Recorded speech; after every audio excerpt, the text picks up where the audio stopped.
Hi all. Now, this is going to be Corgi 650, which as you can see is the Sopwith Camel. First World War aircraft here. Very effective fighter over the Western Front. Cost me £1.45 way back, or my parents probably, in 1976. This is quite an interesting one, really. I mean, the Corgi produced Concorde from, I believe, about 1973. At that point, it was labelled as a British Overseas Airways Corporation in completely different livery. Now, BOAC ceased to exist in 1974. It amalgamated with BEA, forming British Airways, and so there's not much point producing one with any colours.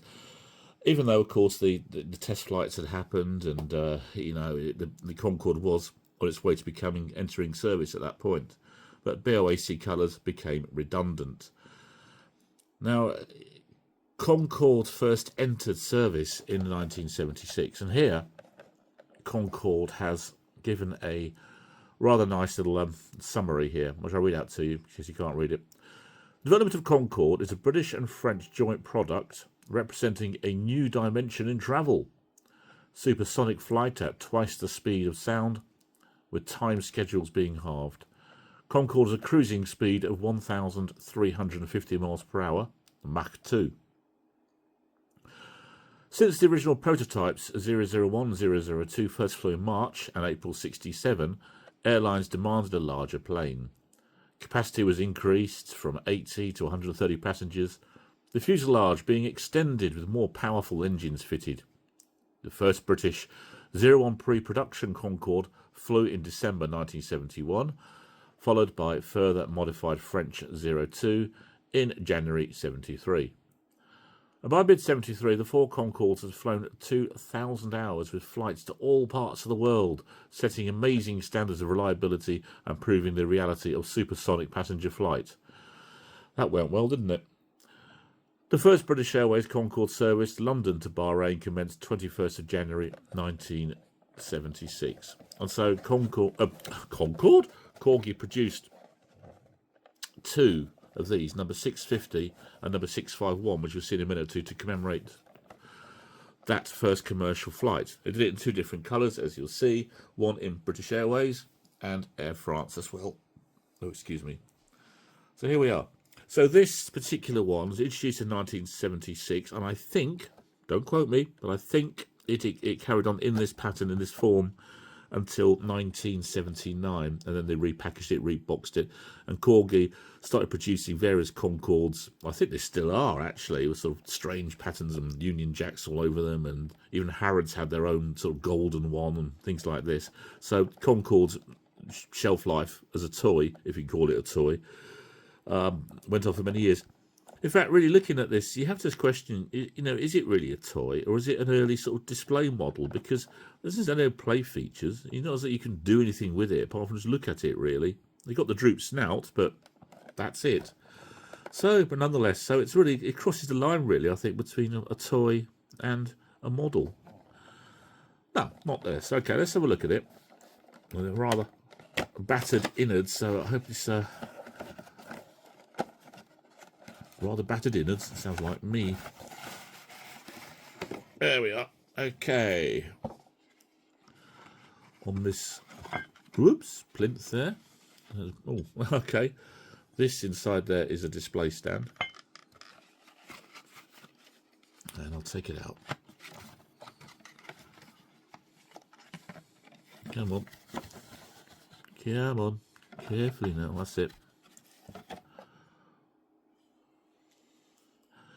Yeah, I did play with it. You can see it's just started to peel off there. It's probably gone a bit colour where I used to hold it as a kid. But that's it. I mean, what can you say about Concorde? We all know about Concorde. I'm not going to go through its operational history for you. I mean, you could all look it up for yourselves if anyone's interested, but you all know it anyway, really. It was withdrawn from flight in 2003, after the 27 years, I believe-ish. Yeah, is that right? Yeah, 76, 86, 90, yeah, 2003, 27 years of commercial service. So, Concorde, Corgi Toys, Great Britain, number 650. And the early BOAC colours one was also model 650, so they didn't do any changes to it. They just changed the livery. It's nice, isn't it? It's still nice. It's still a stunning shape, no matter what you think about it, whether it was a success or a failure. Or, I mean, that is just one of the great symbols of Britain, isn't it? Like the phone box, or a London taxi, or the old-fashioned Routemaster double-decker bus. You know, there's just a symbol of sort of Britain, even though it was partly developed with the French. But you know what I mean? You get the idea. You think of Concorde, you think, wow, you know, amazing technology there. It still looks futuristic. Right, so there is the British Airways version. Now, I have also the French version. This is actually Corgi number 651. Actually, let's move that out of the way. Okay, so you can see it properly. Haven't got the inner plinth, I'm afraid, or the inner display board, I'm afraid, on this one. But nonetheless, you can see a slight difference in the boxes. They've changed all the colours, and but the information is exactly the same on the side of it. They've also put a different image. Look at that, Air France Concorde. Very impressive. And this one is the, there you go, look. So the if I can zoom out a little bit, right. So here's 650 with 651. So 650's got the actual model. There's better, you can see I've turned the light away. Whereas the Air France one has got a picture of the aircraft in flight. On the back of the base, it's exactly the same details, just reverse colours. So let's just have a look at it so I can put the two together. Got it in bubble wrap here just to protect it.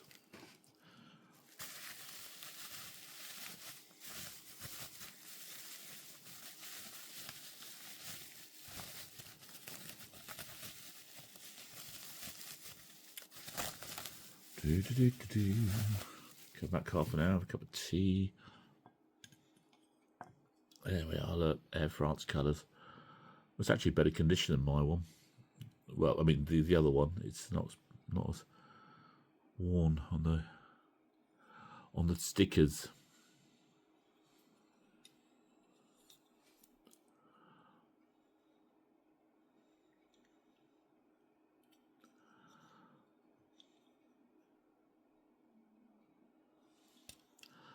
So I'll put them side by side.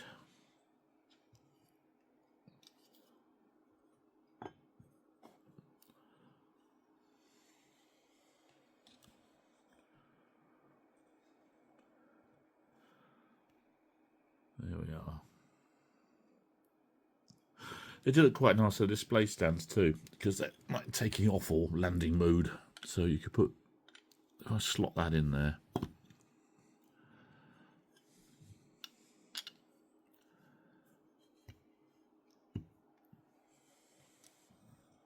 There we are. Good old Concorde. We miss her really. Like the hovercraft coming out from Dover, and you know and other bits of amazing technology. Dare I even say the space shuttle. Things that looked amazing and gave us a lot of optimism, and now they're all museum pieces, I'm afraid now, but there we are.